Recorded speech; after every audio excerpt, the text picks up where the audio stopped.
Hello friends, आज के इस वीडियो में क्लास 12 के लिए 100 मार्क्स हिंदी का लेसन 2 उसने कहा था, जिसके लेखक है चंद्रधर शर्मा गुलेरी का most important VVI objective question को देखेंगे, जो कि आपकी एग्जाम के लिए बहुत ही इंपॉर्टेंट है। इसके पहले हम लोगों ने लेसन 1 बातचीत का most important VVI objective question को देख चुके हैं। अगर आपने उस वीडियो को नहीं देखे हैं तो जाकर के देख लीजिए। तो चलिए वीडियो को स्टार्ट करते हैं। आज का पहला क्वेश्चन है, बुद्धू का कंटा रचना है। तो ये रचना है चंद्रधर शर्मा गुलेरी की। तो बुद्धू का कंटा रचना किसके है? चंद्रधर शर्मा गुलेरी की। तो इसका सही आंसर हो जाएगा ऑप्शन बी, चंद्रधर शर्मा गुलेरी की। 2 नंबर क्वेश्चन है, चंद्रधर शर्मा गुलेरी किस सदी के प्रमुख लेखक थे? चंद्रधर शर्मा गुलेरी किस सदी के प्रमुख लेखक थे? तो इसका सही आंसर हो जाएगा ऑप्शन डी, 20वीं सदी के। यानी कि चंद्रधर शर्मा गुलेरी जो थे वो 20वीं सदी के प्रमुख लेखक थे। 3 नंबर क्वेश्चन है, गुलेरी जी ने कुल कितनी कहानियाँ लिखी? गुलेरी जी ने कुल कितनी कहानियाँ लिखी? तो इसका सही आंसर हो जाएगा ऑप्शन सी, 3। यानी कि गुलेरी जी ने कुल 3 कहानियाँ लिखी है। 4 नंबर क्वेश्चन है, उसने कहा था कहानी का नायक है। उसने कहा था कहानी का नायक है। तो इसका सही आंसर हो जाएगा ऑप्शन ए, लहना सिंह। यानी कि उसने कहा था कहानी का नायक है लहना सिंह। तो इसका सही आंसर हो जाएगा ऑप्शन ए, लहना सिंह। 5 नंबर क्वेश्चन है, निम्न में से कौन सी रचना गुलेरी जी की नहीं है? कौन सी रचना गुलेरी जी की नहीं है? ऑप्शन ए है सुखमय जीवन, बी है बुद्धू का कंटा, सी है उसने कहा था, और आपका डी आता है हारे को हरि नाम। तो इसका सही आंसर हो जाएगा ऑप्शन डी, हारे का हरि नाम जो रचना है वो गुलेरी जी की नहीं है। ऑप्शन ए सुखमय जीवन, बी बुद्धू का कंटा और सी उसने कहा था, ये तीनों रचना गुलेरी जी की है। 6 नंबर क्वेश्चन है, उसने कहा था कहानी है। उसने कहा था कहानी है कैसी है? तो इसका सही आंसर हो जाएगा ऑप्शन डी, इनमें से सभी। यानी कि युद्ध की कहानी है, डी वे प्रेम की कहानी है और सी प्रेम पर बलिदान होने की कहानी है। यानी कि ये तीनों कहानी है उसने कहा था। ठीक है, चलिए 7 नंबर क्वेश्चन है, उसने कहा था कहानी में किस शहर का चित्रण है? उसने कहा था कहानी में किस शहर का चित्रण है? तो इसका सही आंसर हो जाएगा ऑप्शन ए, अमृतसर। यानी कि उसने कहा था कहानी में अमृतसर शहर का चित्रण है। ये क्वेश्चन बहुत ही इंपॉर्टेंट है। चलिए 8 नंबर क्वेश्चन है, लहना सिंह के गांव का क्या नाम है? लहना सिंह के गांव का क्या नाम है? तो लहना सिंह के गांव का नाम है माझे। तो इसका सही आंसर हो जाएगा ऑप्शन बी, माझे। यानी कि लहना सिंह के गांव का नाम है माझे। चलिए 9 नंबर क्वेश्चन है, लहना सिंह किस पद पर था? तो लहना सिंह जामादार के पद पर था। लहना सिंह किस पद पर था? तो जामादार के पद पर था। तो इसका सही आंसर हो जाएगा ऑप्शन सी, जामादार के पद पर। ठीक है, चलिए 10 नंबर क्वेश्चन है, लहना सिंह की मृत्यु किसकी गोद में हुई? तो लहना सिंह की जो मृत्यु हुई थी वह वजीरा सिंह की गोद में हुई थी। यानी कि लहना सिंह की मृत्यु वजीरा सिंह की गोद में हुई। तो इसका सही आंसर हो जाएगा ऑप्शन बी, वजीरा सिंह की गोद में लहना सिंह की मृत्यु हुई। चलिए 11 नंबर क्वेश्चन है, पलटन का विदूषक कौन था? पलटन का विदूषक कौन था? तो पलटन का विदूषक था वजीरा सिंह। वजीरा सिंह जो थे वो पलटन का विदूषक थे। तो इसका सही आंसर हो जाएगा ऑप्शन सी, वजीरा सिंह। चलिए 12 नंबर क्वेश्चन है, सूबेदार हजारा सिंह के लड़के का नाम था। सूबेदार हजारा सिंह के लड़के का नाम था, तो उनका नाम था बोधा सिंह। यानी कि सूबेदार हजारा सिंह के लड़के का नाम था बोधा सिंह। तो इसका सही आंसर हो जाएगा ऑप्शन ए, बोधा सिंह। चलिए 13 नंबर क्वेश्चन है, भारतीय सिपाहियों का किसके साथ संघर्ष हुआ था? तो भारतीय सिपाहियों का संघर्ष हुआ था वह जर्मनी के साथ हुआ था। यानी कि भारतीय सिपाहियों का जर्मनी के साथ संघर्ष हुआ था। तो इसका सही आंसर हो जाएगा ऑप्शन डी, जर्मनी के साथ भारतीय सिपाहियों का संघर्ष हुआ था। चलिए 14 नंबर क्वेश्चन है, जर्मन लपटन को किसने मार गिराया? जर्मन लपटन को किसने मार गिराया?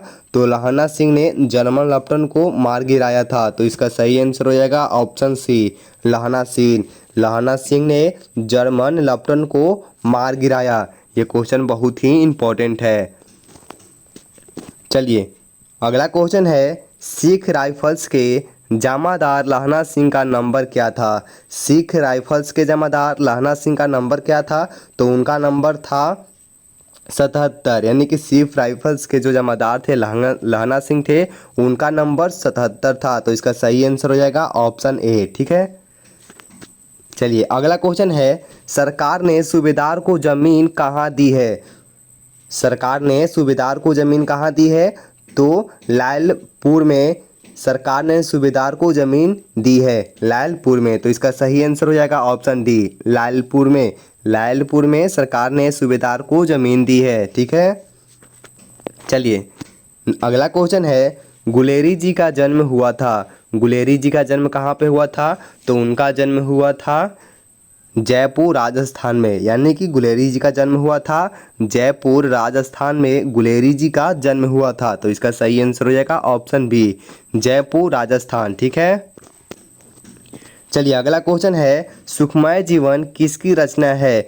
तो सुखमय जीवन चंद्रधर शर्मा गुलेरी की रचना है। तो इसका सही आंसर हो जाएगा ऑप्शन ए, चंद्रधर शर्मा गुलेरी, यानी कि जो सुखमय जीवन रचना है वो चंद्रधर शर्मा गुलेरी की है। ठीक है, चलिए अगला क्वेश्चन है, उसने कहा था कहानी कब प्रकाशित हुई? उसने कहा था कहानी कब प्रकाशित हुई?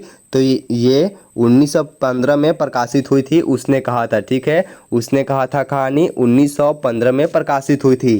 तो इसका सही आंसर हो जाएगा ऑप्शन सी, 1915 में। चलिए अगला क्वेश्चन है, कछुआ धर्म, कछुआ धर्म किसकी कृति है? तो ये कृति है चंद्रधर शर्मा गुलेरी की, यानी कि जो कछुआ धर्म जो कृति है वो चंद्रधर शर्मा गुलेरी की है। तो इसका सही आंसर हो जाएगा ऑप्शन डी, चंद्रधर शर्मा गुलेरी की कछुआ धर्म कृति है। ठीक है, चलिए अगला क्वेश्चन है, पुरानी हिंदी रचना है, पुरानी हिंदी रचना किनकी है? तो ये है चंद्रधर शर्मा गुलेरी की। ठीक है, चंद्रधर शर्मा गुलेरी की पुरानी हिंदी रचना है। तो इसका सही आंसर रहा ऑप्शन डी, चंद्रधर शर्मा गुलेरी की पुरानी हिंदी रचना है। चलिए अगला क्वेश्चन है, कौन सा निबंध गुलेरी रचित नहीं है? कौन सा निबंध जो है वो गुलेरी रचित नहीं है? ऑप्शन ए है दीवाना प्रिय, बी है मजदूरी और प्रेम, सी है पुरानी हिंदी और डी आता है मोरसी मोही कुठाव, मोरसी मोही कुठाव। तो कौन सा निबंध गुलेरी रचित नहीं है? तो ये है ऑप्शन बी, मजदूरी और प्रेम गुलेरी जी की रचित नहीं है, लेकिन ऑप्शन ए दीवाना प्रिय, पुरानी हिंदी और मोरसी मोही कुठाव, ये तीनों निबंध जो है गुलेरी जी की है, लेकिन ऑप्शन बी गुलेरी जी की निबंध नहीं है। ठीक है, चलिए अगला क्वेश्चन है, कुरमाई का क्या अर्थ होता है? कुरमाई का क्या अर्थ होता है? तो कुरमाई का अर्थ होता है मंगनी। कुरमाई का क्या अर्थ होता है? मंगनी होता है, यानी कि कुरमाई का क्या अर्थ होता है? मंगनी होता है। तो इसका सही आंसर हो जाएगा ऑप्शन ए, मंगनी, मंगनी कुरमाई का अर्थ होता है। ठीक है, चलिए अगला क्वेश्चन है, बोधा कौन था? बोधा कौन था? तो बोधा था जो सूबेदार हजारा सिंह का बेटा था, सूबेदार हजारा सिंह का बेटा था बोधा। ठीक है, तो इसका सही आंसर हो जाएगा ऑप्शन डी, सूबेदार हजारा सिंह का बेटा था बोधा। ठीक है, चलिए अगला क्वेश्चन है, चंद्रधर शर्मा गुलेरी की कहानी कौन सी है? चंद्रधर शर्मा गुलेरी की कहानी कौन सी है? तो उसने कहा था चंद्रधर शर्मा गुलेरी की कहानी है। तो इसका सही आंसर हो जाएगा ऑप्शन सी, उसने कहा था। चलिए अगला क्वेश्चन है, कौन सी कहानी चंद्रधर शर्मा गुलेरी की लिखी हुई नहीं है? कौन सी कहानी चंद्रधर शर्मा गुलेरी की लिखी हुई नहीं है? ऑप्शन है सुखमय जीवन, बी है बुद्धू का कंटा, सी है उसने कहा था और डी है कफन। तो सुखमय जीवन ये रचित है उनका ही, बुद्धू का कांटा ये भी रचित है और उसने कहा था, ये तीनों रचित है, लेकिन कफन जो कहानी है वो चंद्रधर शर्मा गुलेरी की लिखी हुई नहीं है। तो इसका सही आंसर हो जाएगा ऑप्शन डी, कफन। ठीक है, चलिए अगला क्वेश्चन है, गुलेरी जी किस गांव के मूल निवासी थे? गुलेरी जी किस गांव के मूल निवासी थे? तो ये थे गुलेर के, गुलेरी जी गुलेर के मूल निवासी थे। तो इसका सही आंसर हो जाएगा ऑप्शन बी, गुलेर के। गुलेरी जी मूल निवासी थे। चलिए अगला क्वेश्चन है, उसने कहा था कहानी के कहानीकार कौन है। उसने कहा था कहानी के कहानीकार कौन है, तो उसने कहा था कहानी के कहानीकार है चंद्र शर्मा गुलेरी। तो इसका सही आंसर हो जाएगा ऑप्शन सी, चंद्र शर्मा गुलेरी जो है उसने कहा था कहानी के कहानीकार है। ठीक है, तो इसका सही आंसर हो जाएगा ऑप्शन सी। चलिए अगला क्वेश्चन है, चंद्र शर्मा गुलेरी किस युग के कहानीकार हैं। किस युग के कहानीकार हैं, तो ये हैं चंद्र शर्मा गुलेरी किस युग के कहानीकार हैं, तो ये द्विवेदी युग के कहानीकार है। चंद्र शर्मा गुलेरी द्विवेदी युग के कहानीकार हैं। ठीक है, तो इसका सही आंसर रहा ऑप्शन ए, द्विवेदी युग, यानी कि चंद्र शर्मा गुलेरी हैं वो द्विवेदी युग के कहानीकार हैं। चलिए 30 नंबर क्वेश्चन है, उसने कहा था कहानी कितने भागों में विभक्त है। उसने कहा था कहानी कितने भागों में विभक्त है, तो ये 5 भागों में विभक्त है। ठीक है, उसने कहा था कहानी 5 भागों में विभक्त है। तो इसका सही आंसर हो जाएगा ऑप्शन डी, 5 भागों में। चलिए अगला क्वेश्चन है, चंद्र शर्मा गुलेरी का जन्म कब हुआ था। चंद्र शर्मा गुलेरी का जन्म कब हुआ था, तो इनका जन्म हुआ था 7 जुलाई 1882 को। 7 जुलाई 1882, 7 जुलाई 1882 को चंद्र शर्मा गुलेरी का जो था जन्म हुआ था। ठीक है, चलिए 32 नंबर क्वेश्चन है, लहना सिंह किस कहानी का पात्र है। लहना सिंह किस कहानी का पात्र है, तो ये हैं उसने कहा था कहानी के पात्र हैं लहना सिंह। ठीक है, तो इसका सही आंसर हो जाएगा ऑप्शन डी। चलिए अगला क्वेश्चन है, उसने कहा था किस कहानी किस प्रकार की कहानी है। उसने कहा था किस प्रकार की कहानी है, तो ये है कर्म भाव। उसने कहा था कहानी कर्म भाव प्रकार की कहानी है। तो इसका सही आंसर हो जाएगा ऑप्शन बी, कर्म प्रधान, सॉरी कर्म प्रधान है। उसने कहा था कहानी कर्म प्रधान प्रकार की कहानी है। ये देखिए क्वेश्चन बहुत ही इंपॉर्टेंट है। चलिए अगला क्वेश्चन है, पुरानी हिंदी रचना किसकी है। पुरानी हिंदी रचना किसकी है, तो ये रचना है चंद्र शर्मा गुलेरी की। पुरानी हिंदी जो रचना है वो चंद्र शर्मा गुलेरी की रचना है पुरानी हिंदी। ठीक है, तो इसका सही आंसर हो जाएगा ऑप्शन सी, चंद्र शर्मा गुलेरी की पुरानी हिंदी रचना है। चलिए अगला क्वेश्चन है, कीरत सिंह कौन था। कीरत सिंह कौन था, तो कीरत सिंह जो था वो लहना सिंह का भतीजा था। कीरत सिंह कौन था, लहना सिंह का भतीजा। लहना सिंह का भतीजा था कीरत सिंह। ठीक है, तो इसका सही आंसर हो जाएगा ऑप्शन बी, लहना सिंह का भतीजा कीरत सिंह था। चलिए अगला क्वेश्चन है, बचपन में लहना सिंह लड़की से बार बार कौन सा प्रश्न करता था। कौन सा प्रश्न करता था, वो था तेरी कुरमाई हो गई, तेरी कुरमाई हो गई। लहना सिंह बचपन में लड़की से बार बार यही प्रश्न करता था कि तेरी कुरमाई हो गई। तो इसका सही आंसर हो जाएगा ऑप्शन सी, तेरी कुरमाई हो गई। चलिए अगला क्वेश्चन है, लपटन साहब सूबेदार को कितने आदमी खंदक में छोड़कर जाने को कहता है। कितने आदमी को छोड़कर जाने को कहता है, तो लगभग 10 आदमी। ठीक है, यानी कि जो लपटन साहब थे वो सूबेदार को 10 आदमी को खंडक में छोड़कर जाने को कहता है। कितने आदमी को, 10 आदमी को। तो इसका सही आंसर हो जाएगा ऑप्शन बी, 10 आदमी को खंडक में छोड़कर जाने को कहता है। कौन, लपटन साहब किसको कहता है, सूबेदार को कहता है। चलिए अगला क्वेश्चन है, अमृतसर में लहना सिंह के कौन थे। अमृतसर में लहना सिंह के कौन थे, तो अमृतसर में लहना सिंह के मामा रहते थे। कौन रहता था, मामा, यानी कि अमृतसर में लहना सिंह के मामा थे। ठीक है, मामा। तो इसका सही आंसर हो जाएगा ऑप्शन सी, मामा थे। चलिए अगला क्वेश्चन है, लहना सिंह सूबेदार को वापस बुलाने के लिए किसे भेजता है।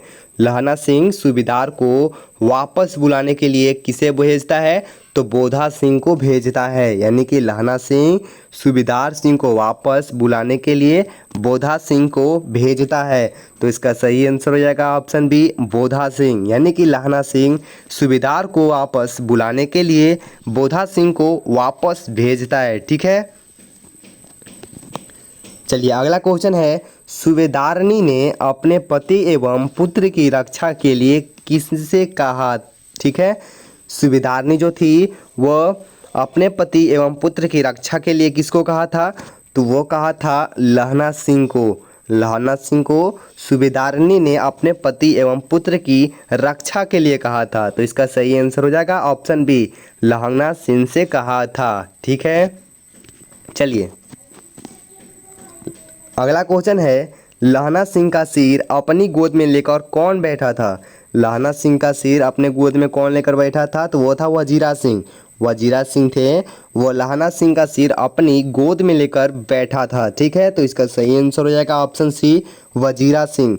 वजीरा सिंह लहना सिंह का सिर अपनी गोद में लेकर बैठा था। चलिए लास्ट क्वेश्चन है, लहना सिंह के मामा कहाँ के रहने वाले थे? तो आगे क्वेश्चन था, ठीक है, अमृतसर। वहाँ पे दिया था अमृतसर में लहना सिंह के कौन थे? तो हमने देखा था उनके मामा रहते थे, लेकिन यहाँ पे है लहना सिंह के मामा कहाँ के रहने वाले थे? तो ये थे अमृतसर के रहने वाले। ठीक है, लहना सिंह के मामा कहाँ के रहने वाले थे? तो अमृतसर के। ठीक है, तो आज के लिए बस इतना ही। वीडियो पसंद आया हो तो लाइक करें, दोस्तों के साथ शेयर करें और चैनल पर हैं तो चैनल को सब्सक्राइब कर लें।